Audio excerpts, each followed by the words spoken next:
Tony gave me a minute to make videos or do whatever I wanted by myself because, you know, I'm a mom, we don't get time by ourselves. And I have tried to make a video about Beauty and the Beast 3 times now, and somebody has called every time. And it hasn't been my grandmother saying she's coming with the trunk, I need to go to the concert. So that's not great. But I'm going to skip all the ranting that I did about my fears I won't get to this concert tonight and go straight to the Beauty and the Beast point. Okay, let me grab my ashtray because that hurts my back to do that.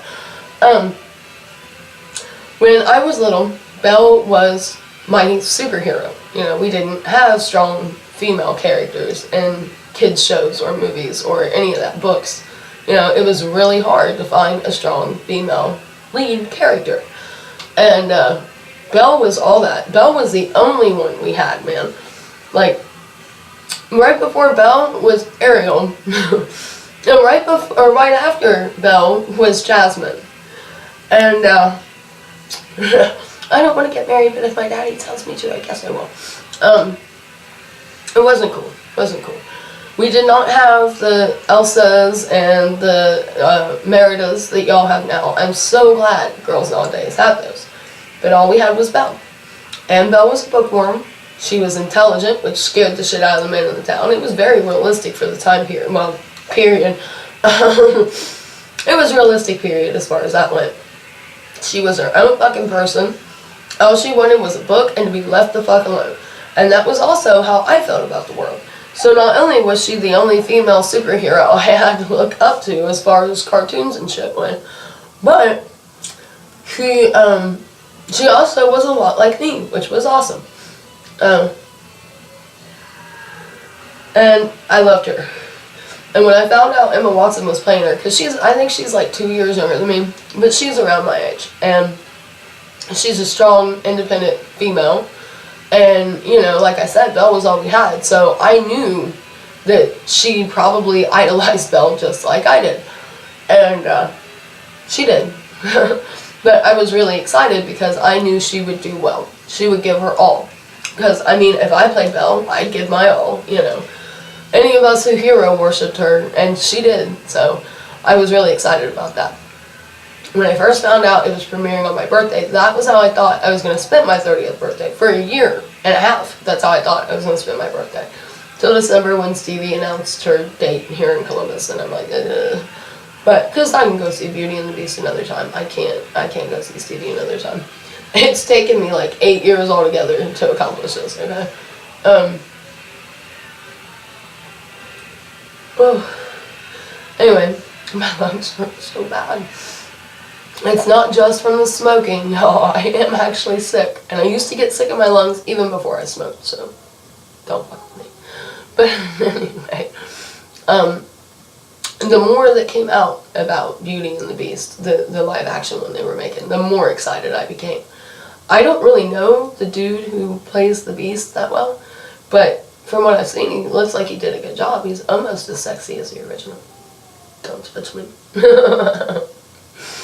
But, I mean, me personally, because I think that they're adding more elements to the original story. Like, it looks like her dad stole the flower out of the Beast gate and all that shit, which is what started it in the original story. But when I was rewriting Beauty and the Beast, I tried to do a combination. Like with Rapunzel, she was made kind of tough and tangled, but not tough enough. And Sleeping Beauty, Aurora, whose name is now Keela, has never been made into a badass. But Disney had already done that with Belle. So what I was trying to do was use some historical accuracy to build a Belle that was in between. Because the original Belle was very docile. Her dad said, I fucking stole a flower from this fucking beast's gate, now you gotta go live with them. And she was like, okay, daddy. Even though, you know, she was only asking him for a flower because he insisted he bring something back to her and she knew they had no money. So she was the typical dutiful daughter. That is not what she was in Disney. Disney made her a badass. So I wanted a combination of those two things. My Belle, well, Ariane, is to a certain extent a dutiful daughter. Like, it is her father's death that leads her to the Beast, because I wanted to weave in important aspects, especially like the flower. I knew I had to have the flower because that is something that is in every telling of Beauty and the Beast that I've ever read, including the original. So the flower was important. Her relationship to her dad was important. It just needed work because fuck the original. But I liked her whole "I'm gonna save my daddy" thing, but I didn't like his whole, well, he did try to get help for her, that's true. Don't you love when I argue with myself? But there are just certain elements that you have to have, I think, if you're going to retell a fairy tale. Like Rapunzel had to have a tower and long ass hair. Had to. However you want to describe them. But she had to be in a tower and have long ass hair. And Sleeping Beauty has to go under a sleeping curse and a fucking sewing wheel. That's not what they're called, but y'all know what I'm talking about. My brain is not doing great today. Has to be involved somehow just before she goes under the sleeping curse. So, or in my case, during the sleeping curse, whatever. It has to be involved. But, oh, and the whole, you know, the fairy coming in right after she was born. The fairy, because in my version it's not a fairy. She was pretty cool with the fairies, you know. Her mama taught her well. But in the original stories and all that, it was a bad fairy. And you have to have that moment where, you know, she's born and the bad fairy comes and curses her, however which way. There are certain elements you have to have. And I really like that, because back in the day, Disney was not known for its historical accuracy. Or, you know, in the case of Pocahontas, accuracy at fucking all. I actually like the second one more because it was more accurate. It didn't end with her dying of smallpox, but still, it was more accurate. But now, you know, they're trying to get historical accuracies in there. Like, her dad is not an inventor because it was the 1780s, I believe. He makes music boxes or watches, one of the two. And I respect that. They're trying to blend it, which is not an easy thing to do. But I think from the clips I've seen, they've done it well. I love that we're finally calling LeFou gay, by the way. Like, we didn't see that coming. He sang a whole song about how perfect his male friend is. And y'all were surprised? Come on, man. And I'm still smoking, because I'm hard-ass like that.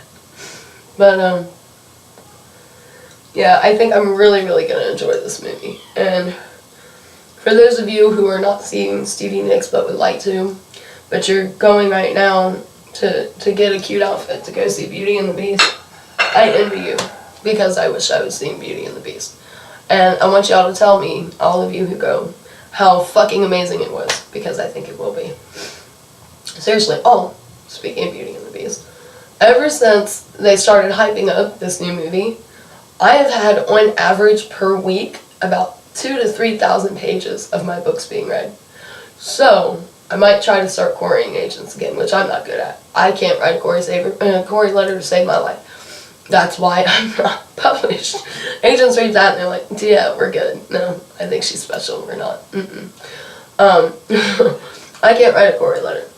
But I am going to try sometime this weekend, because that fills me with hope that maybe if I had a publicist and all that, there's going to be like this new Beauty and the Beast trend, and I can hop on that shit, and I will, shamelessly. I wrote the book, finished the book 3 years ago, so don't fucking judge me. I published it 2 years ago. No. Oh my god, I published it 3 years ago, finished it 4 years ago. I've been with Tony 3.5 years, good god. But yeah, so I'm not gonna lie. Oh, and if y'all have been at Walmart, you will see it's that time of the decade for the 60s to come back, which I love that time of the decade, because that's when I can get the kind of clothes I like for summer. Usually happens around the 6th year, 7th year of every decade, if y'all have noticed. Except the 80s. It passed the 80s on by. As far as I know. I wasn't born until 87. All I remember of the 80s are a lot of neon collars. And big fucking hair. It's like those kids saw the pictures of their mamas with beehives and was like, we can do better. We can go bigger. But yeah, so maybe I'll also start querying for Castles Made of Sand again. If you've ever read Castles Made of Sand, I did fix the misspelling of minutes, which Microsoft Word has done 3 times. It keeps changing it to minute. I don't know why. That's the only fucking book it did it on, but it did it in every single case. Every time I fixed it, it rechanged it, and I don't know why. I did fix it again, but I don't think I ever uploaded the fixed version. So if you read Castles Made of Sand and you see my news a billion times, I am so sorry. I will eventually get around to fixing it because I'm going to try to straighten my shit up. But a lot of my spare time goes on trying to write Sleeping Beauty, so, but I am going to try. I'm going to try to get my shit together. That's the beauty of being self-published. If something's fucked up, you can just fix it. Unless you're me and you never find the time, like a bitch. But, yeah. So, I love Beauty and the Beast. I love Belle. She was the first cartoon character, and the only one until Merida, that I could truly respect and love. And she has a special place in my heart forever and ever. Because she said what I was thinking. And when I was 6 years old in small town Ohio, nobody was saying what I was thinking. They thought I was weird because I read all the time. They thought that I was a fucking bookworm they could pick on, you know, all that shit. And just like Belle, I had to beat some ass, tame beasts, to get them to see bookworms can be mean too. But, I don't think Belle gets enough credit, though. She tamed a fucking beast, y'all. She is, and she's OG. She's bad as fuck. So let's give a shout out to Belle. I love you guys. I really hope I don't miss this concert. I may be making another video in 4 hours crying because thanks to my family, I missed the concert. Love you guys. Happy St. Patty's Day. Unless you're one of those witches that's like, fuck St. Patty's Day, and then shine on, you crazy diamond. I mean, I'm not gonna, that's, never mind. It's Pink Floyd. You gotta love Pink Floyd. Love you guys.